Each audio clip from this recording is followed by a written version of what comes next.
Dear my future self, alam kong malayo pa, pero malayo ka na.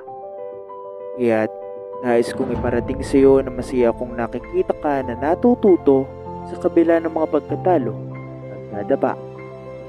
Dahil hindi naman natin maipagkakaila na sa kabila ng dilim at gabi, may panibagong umaga at pag-asa. Kaya't nais ko lamang sabihin sa iyo ay tuloy lang. Ituring mong mahalagang parte ng iyong buhay ang iyong mga nadaraan. Dahil naniniwala ako na darating din ang tamang panahon at ang tamang pagkakataon na maibubulong mo sa mga alapaap na ito na yun. Ito na yung tagal kong pinapangarap na dating binubuo ko lamang habang nakatanaw sa mga ulap.